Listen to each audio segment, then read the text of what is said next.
Good morning. It's good to be out with all of you here this morning. It's good to see so many people and so many visitors. Once again, we want to welcome all of you here this morning with us. It's been a couple weeks now, and so myself and Matt and Rachel had all gone over to India as part of a mission trip that we had been planning for quite a while. We regularly work with a brother named Ambedkar, and he is in a church down in India, and so we had been corresponding with him for a while. We had been providing support so that he could get Bibles for many people who couldn't afford Bibles and hymn books and things like that. And over the course of our conversation, we talked about the possibility of us going down there to help him do some work. And so we were lucky enough that we were able to go down there and actually make that happen. So I went down for the first week of the work, and then Matt and Rachel are finishing up the second week right now. And so I wanted to share with you some of what we learned, some of what we did, and how that mission trip went here this morning. Now, after sharing out some of this stuff, we are planning on sharing out more once Matt and Rachel get back, obviously. Ideally, what we'd like to do is to have a kind of a special meeting maybe on a Saturday where we can invite people from other local congregations so that they can hear some of that work. And if they want to be able to get involved and help as well, they can do that. So the mission that we had was to go and to help train preachers there. There are many people there that are willing to do the work. There are many people that want to preach, that want to go out and help to start congregations, to preach at congregations. But there's a lack of knowledge. There are many that they know Scripture, they know how to recite it, but they need more training on what some of it means to deepen their knowledge. And so as we talked about what we might do for them, we ultimately settled on setting up some courses, a series of lectures, so that we might train more preachers down there, deepen their knowledge, give them the tools that they need as they go through their ministry work. And so really, when we thought about what the purpose of this mission was, it kind of all boiled down to this verse here. 2 Timothy chapter 2 and verse 2. It says, "These things which you have heard from me in the presence of many witnesses, entrust these to faithful people who will be able to teach others also." Paul was giving advice to Titus and Timothy as they were going on missions. They were going to churches in Ephesus and Crete, and their goal was to strengthen these churches, to edify them, to get them up to speed to where they need to be, and to help teach people how to live and how to obey God's word. And so Paul gave them advice. He gave these young preachers the advice that they needed in order to complete that mission. And the goal, of course, is that Titus and Timothy would talk to faithful people who would then be able to teach others also. And so it was just spreading the gospel as it goes. And so we saw that and felt that that was really what we needed to do. So we designed this lecture series based on the letters of 1st and 2nd Timothy and Titus. We also wanted to go down there, and in addition to these lectures, we wanted to go and visit some other local congregations. One of the things that Paul advises Timothy to do is to reprove, rebuke, and exhort.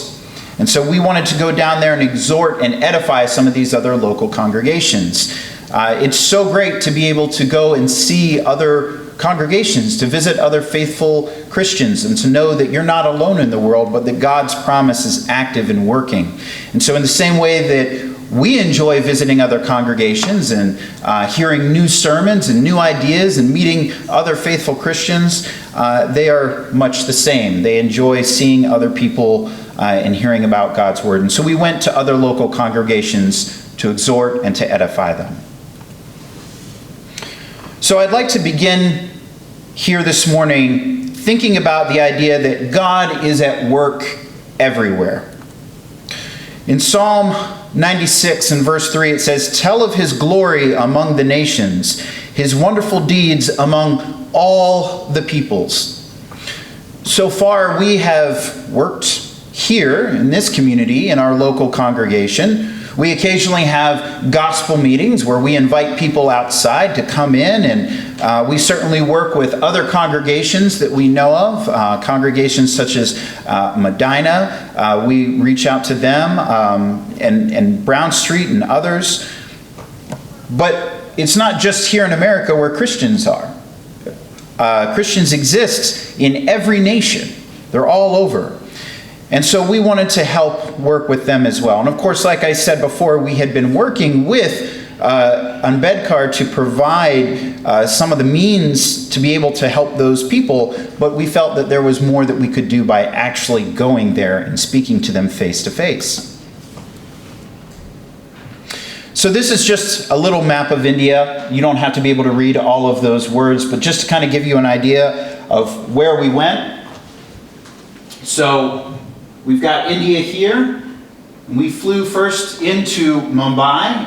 Then we had a longer flight over to this airport. So we came in here and then drove a little bit further south to this town, Nasrapet. And this is where we spent the bulk of the week. And what we would do is we would preach the lecture series here, and then in the evenings, we would drive out to these smaller villages in order to preach. So you can kind of just see an idea of the space that we covered. Most of those villages were about 45 minutes to an hour and a half drive from where we were.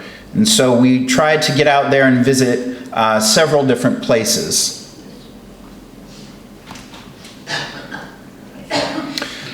And so the first place that we got to go out to was a place called Rachakonda Village. That means King's Hill in their language, King's Hill.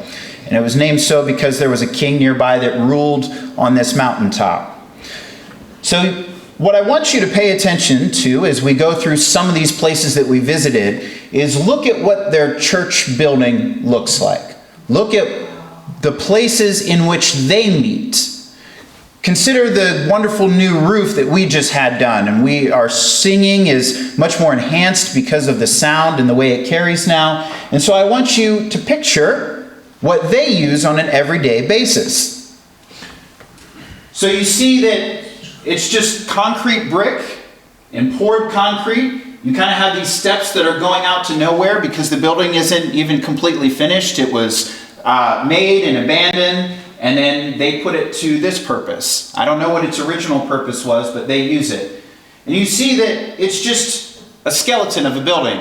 There are no windows, there are no doors, there's one gate, a rusty gate that leads into it. And there's some scaffolding here, which is just really bamboo tied together with strings, that some men are trying to improve the building with some additional concrete and make things a little bit nicer. But it's just completely open air. There's no door to the building. It looks a little bit better inside. You can see Matt was preaching here. This whole building, though, is about half the size of this one. So it's not very big inside.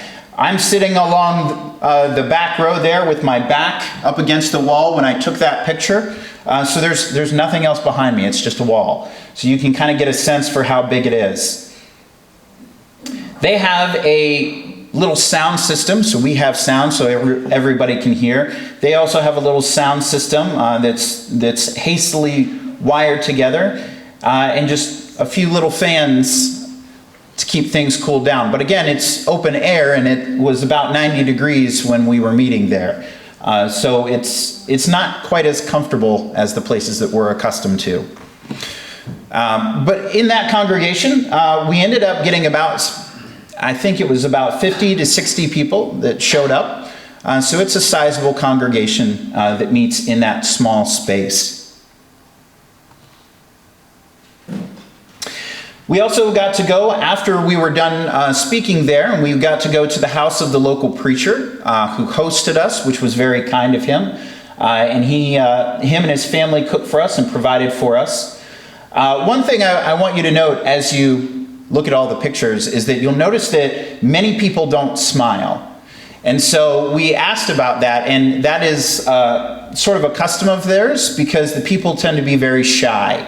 So they don't smile during pictures, but off camera, they're all smiles. They're a very warm people, but they might not look like it from some of the photos just because they're shy. So you can see that we got to give out some of the gifts that you guys provided. We wanted to share that. We were handing some of those off and getting pictures. Everyone's very excited about it. They were very grateful. This is the local preacher here and his daughters. His name is John Babu. And so he was a very good man. He's very humble about what he does. And he was very welcoming in opening his home to us. So this is the next place where we visited. So this place is called Nasrapet.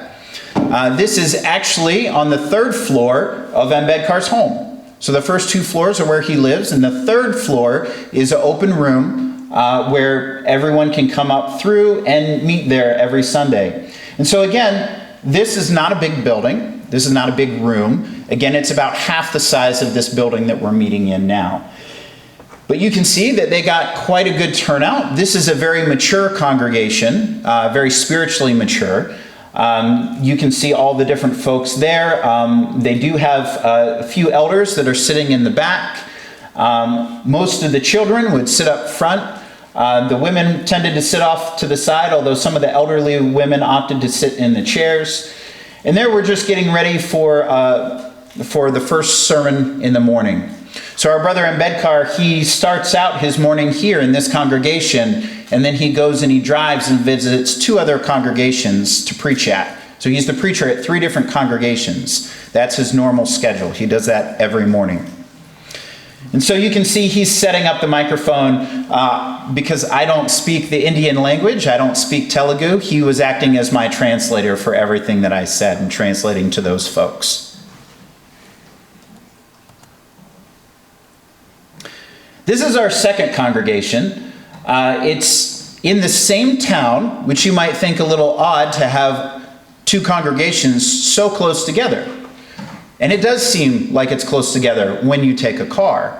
When you consider that most of these people don't own a car and they travel by foot, suddenly that distance is quite a lot, right? None of us would think about walking to the Medina church, right? It's that kind of thing. When you have to walk on foot, that's the kind of distance it feels like. And so this is a new congregation. This one was established maybe a year ago, and it's not as big. There's not as many people in there.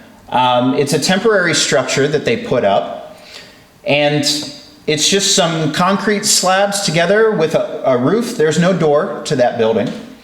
And you'll see that some of these gentlemen in the front there, the men in the white, they were actually traveling there from their local congregations. They brought their family because right now that church only has about 10 people in it.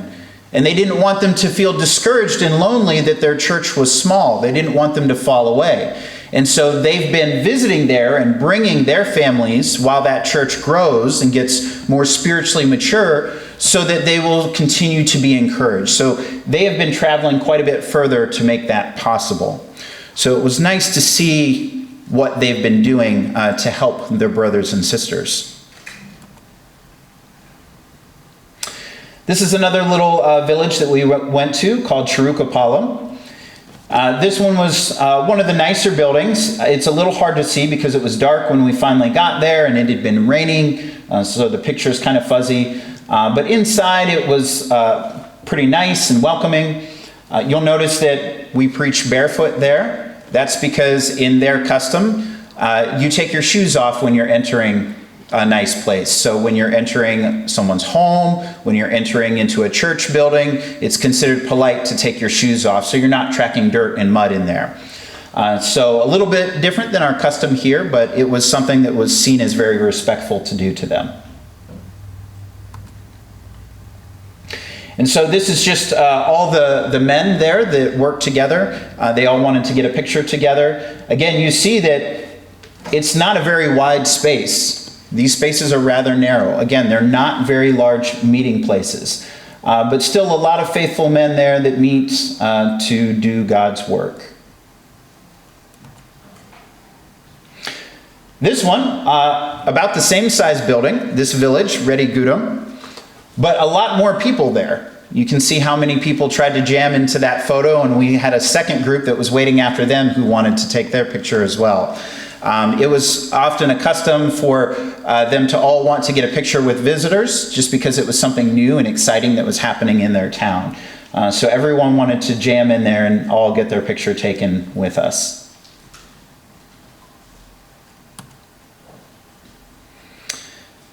Again, another little village. This one is called Vinukonda. And so you can see just how small this little building is. It's really a building that we would probably call a shed. It's not very big. Made out of poured concrete again, open windows, open doors. It's just open to the night air. And there you can see all the men up front. They're all leading a song together. Their custom is sometimes one song leader will come up front and sing, but other times they'll invite many men up front and they'll all sing together as well. So something that's a little bit different than our service, but it seems fairly regular to them. The white-haired gentleman in the middle there, he's the local preacher. His name is Jacob. He's also a very faithful man. You can see all of his Bible notes scribbled on the chalkboard behind. He had been in the middle of leading a class there. This is another village called Brahmanapalli. And this one we actually met outside the church building. It was such a nice night, and it was such a good night to be outside that they set up a tarp and some chairs on the ground. They pulled the loudspeaker out and hooked it up so that we could talk outside. And that ended up being really wonderful because as we were talking, as we were giving a sermon, other villagers would wander by and get interested and sit down and stay for the sermon to hear what was going on. Afterwards, we asked Ambedkar how many new faces there were, since we're not familiar with the whole congregation. And he said we ended up with about a dozen new faces there. So we got to reach out to a dozen new people by doing it this way. The last town we visited was called Alavala, and this might have been one of the bigger ones. This was also another one that was very spiritually mature, and some of Ambedkar's family is also in this village. So we noticed that wherever he went, there tended to be strong spiritual congregations, which was very encouraging to see.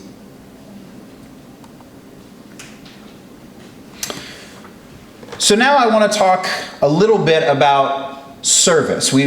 I've shown some of the places that we've had a chance to go to, and I want to talk about service. James chapter 2 and verse 17 says, "In the same way, faith also, if it has no works, is dead, being by itself." It's wonderful that all of us here have faith in God, and we meet and we proclaim that we believe in Jesus, that we believe God's word is right. Those are good things. But if we don't back up that belief with anything, then it's kind of pointless. We need to let our faith drive good works. And so that's one of the things that we endeavored to do with this mission trip. So this was our first week of activities. We did 16 lectures throughout the week. Each one was an hour long. We did 8 sermons. Each one of those was 45 minutes long. We led 2 short devotionals, so about 15 minutes. We led some songs for them. We had many prayer requests. Sometimes we would spend a half an hour praying for people. We did preacher interviews, which I hope that I can share with you later. These are a way for you to meet some of these local preachers hear in their own words the struggles that they face and the challenges that they have being a preacher in India. It's easy for us to say, well, there's some guy in India who wants some money, and maybe we get a little skeptical about that. I think it's nice when we're able to meet these men and hear from them and hear the good works that they're doing. It helps us to connect with them as brothers. And then we also had a ladies' class. So Rachel was leading a ladies' class for all the women and the children.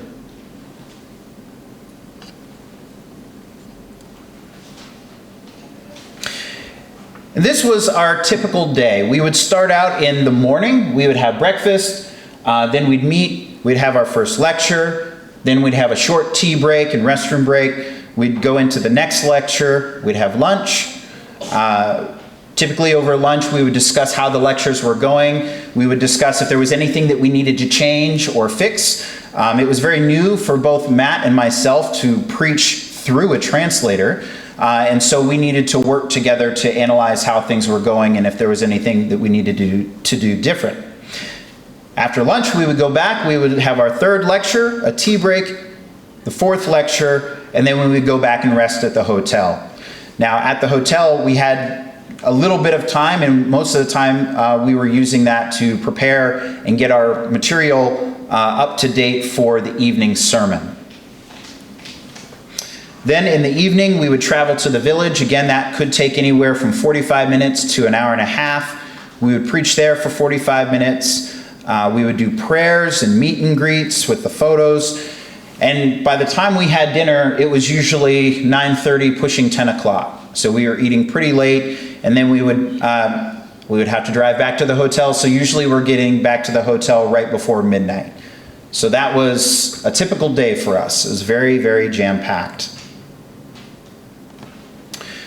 So this shows you our lecture series. This building here is the second one that I showed you earlier, the temporary structure.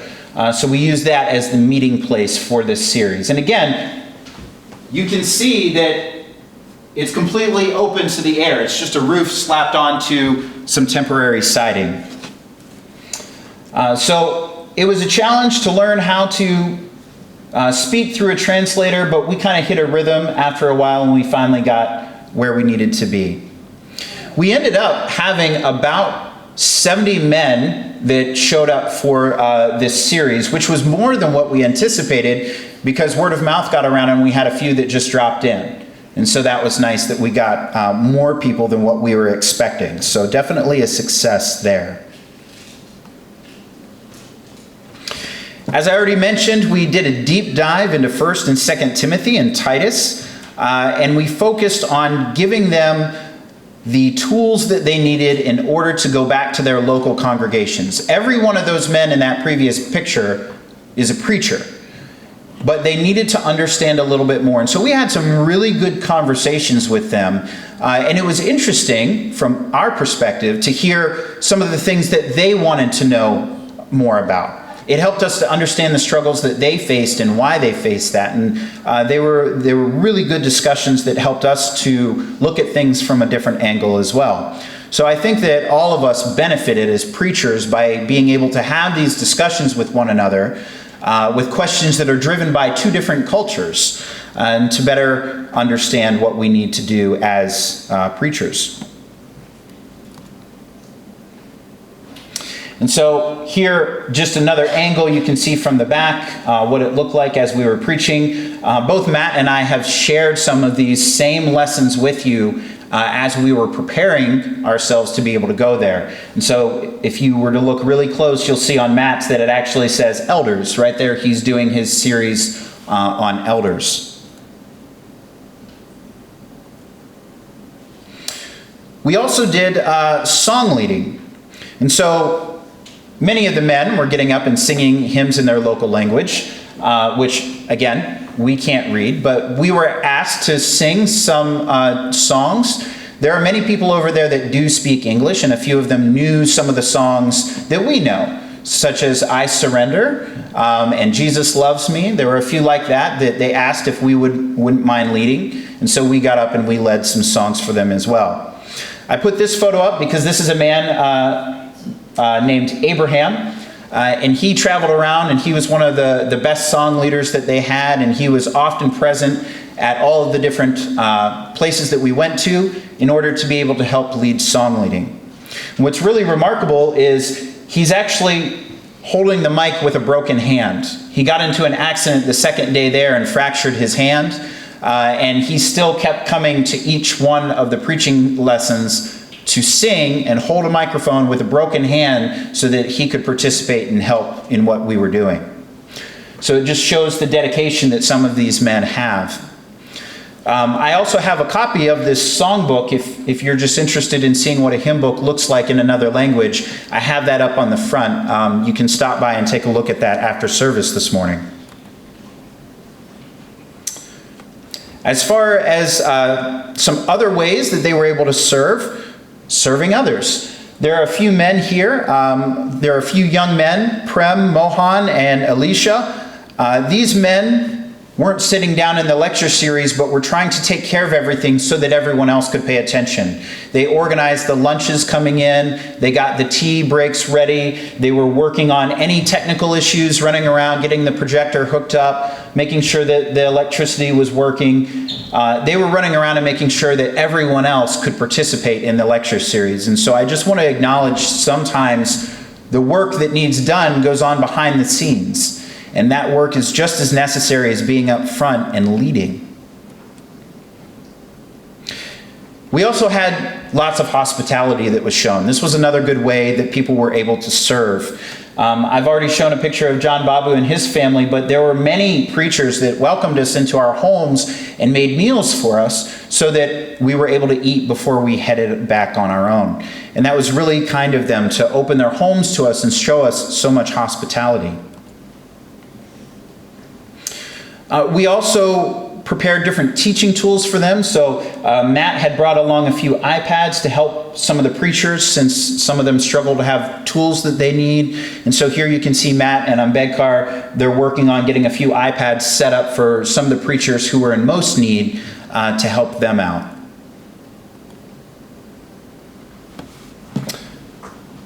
And I just want to take a moment to think about the service that this congregation did. So everyone here in some way was able to serve this mission trip. Some of us were able to provide financial support. Others sent along gifts. Some of us were able to go, but others were able to backfill for us and enable us to go. This whole congregation worked together in order to make that mission trip possible. And then on the other end, of course, there were all those men and women that worked together to make it possible from their end. So we can see how the entire church here and the churches down there, all of God's people work together to make it possible to happen. But I'd like to direct your attention to Matthew chapter 9, verses 37 to 38. It says, "Then he said to his disciples, 'The harvest is plentiful, but the workers are few. Therefore plead with the Lord of the harvest to send out workers into his harvest.'" We've seen a lot of men and women here, but there are more that are needed. And so I wanted to show you some of the few workers that we encountered that I feel like should deserve a little bit of recognition in how they were doing their hard work. When we met at the airport, we were met by Ambedkar there in the middle smiling, and several young men that followed him around everywhere. They were like his students. If you think of Paul and Titus and Timothy, I feel like they have a very similar relationship. And so these young men followed him around everywhere, trying to learn from him and trying to provide service in any way that they can. And so from the left to the right, there's a young man named Suresh, one named Nagaruja, then Solomon, then Ambedkar, and then finally Prem on the end. And so many of those young men followed us around all week, helping us out in every way that we needed. Of course, our hosts, Ambedkar and his wife Naomi, they have set aside almost a month of their regular life in order to make all of this mission trip happen. Ambedkar has translated for us, so he's done twice the speaking that either Matt or myself have. He's helped organize this trip. He preaches at 3 congregations every day. He holds these monthly preacher meetings. Sometimes there's guests visiting, but other times there's not. He does so much work there. He's such a linchpin in that community. And then his wife Naomi, she made so many wonderful meals for us, opened up her home for us, and allowed her husband to go out and do this good work. Again, some of the young men, these men are all preachers themselves. Some of them have helped seed other congregations. They were very eager, they were very zealous to do God's will, to help in any way that they can, whether it be carrying your luggage, leading a song, saying a prayer. They just wanted to be involved in helping in God's word. These two others as well, both of these young men are related to Ambedkar through family relationships I couldn't keep track of. Their families are very extensive. And so this is Prem on the left and Mohan on the right. And both of these men, very zealous, very friendly, and very helpful men. This was Ambedkar's brother Gandhi. And so Gandhi did a different kind of service for all of us. He took care of all the logistics of our trip. So everything went smoothly. When we were ready to leave a building, the car was there and waiting for us because he helped organize that. He organized the car, the food pickup, the pickup times. He took pictures of us. He's actually a reporter in his everyday job. So he did all of these behind the scenes things that happen. And so we didn't even need to think about them because he was taking care of them before we ever had a need. So a lot of behind the scenes work that man did for us. And then this is again Naomi pictured there next to Rachel, but the two other women, that's Ambedkar's aunt and then his daughter Sarah. And so they also participated in helping with all of the things that the ladies needed. They helped Rachel with all kinds of needs, and so definitely didn't want to overlook their contributions as well. And so again, I just want to emphasize all the hard work that was done here. Some people helped finance the trip. Some provided gifts for one another. Some were able to go and teach. Some backfilled here at the congregation so that the work here could continue. Some provided service like Gandhi and Solomon, just being there and ready to help and give a hand whenever possible. Some opened their homes. Some traveled far. There were two young gentlemen that traveled to this preacher series that traveled 6 hours by train just so that they could participate. But all worked together for the sake of the gospel. All worked so that we could spread the gospel in the way that we are supposed to. There are many challenges that face the churches in India. Although we had about 70 men participate, and there were churches in multiple towns, these are still small congregations in a country that is one of the most populous in the entire world. There's a lot of opportunity for the word of the Lord to spread there. And they face a lot of struggles. Some are similar to us, but some are different. They face personal finance challenges. It doesn't pay well to be a preacher over there, just like it doesn't really pay well to be a preacher over here. And so many of these men give up things so that they can go and preach the word. Government jobs are very rewarding and they pay well. And one gentleman had turned down 2 government jobs so that he could continue to be a full-time preacher. He lives in very abject poverty, and he does that by choice so that he can work with the congregation there. But they have the buildings, as you've seen, many are just concrete blocks, and many of them, like ours, had a roof that is caving in. They have challenges in where they meet. Some of those buildings are temporary and they're renting the land and they don't know if their lease will get renewed or not. And they're worried about whether or not they'll have a place to meet. Buildings are important in their culture. If you think about who they're reaching out to, many of the people have been previously idol worshipers or pagans. And so they're used to the idea of going into a temple. And so when they have to meet in someone's home, as a new person who's being exposed to the gospel, it's confusing for them. They don't understand how you can have a religion without having your own meeting place, your own building. And so that can sometimes be a hindrance to bringing new people in. There's travel costs, of course. As I said, to travel sometimes, it costs, it takes an hour and a half or more to get there, and not all of them own their own vehicle, and so they have to borrow or rent to be able to do that. And of course, they have health issues like we do. Many places lack Bibles and they lack hymns. There's a lot of things that are challenging them today. In Mark chapter 16 and verse 15 it says, "And he said to them, 'Go into the world and preach the gospel to all creation.'" That's what we were trying to do with this mission trip, and hopefully we were able to help spread the gospel down there. We were able to help many of the preachers down there and edify the congregations as we met with them. But I would encourage all of you to think about what next good work that you can do. While the work in India is great, there are people just around the street corner who still haven't heard the gospel or need to hear it. In your daily life, there is something that you can do to help spread the gospel. It might be to support mission trips in a far-off country, but it could just be talking to your neighbor. There are plenty of ways that we can all continue to work. And so I would encourage you to be edified and exhorted by the things that I've shared today to continue to drive your passion and your work for the gospel.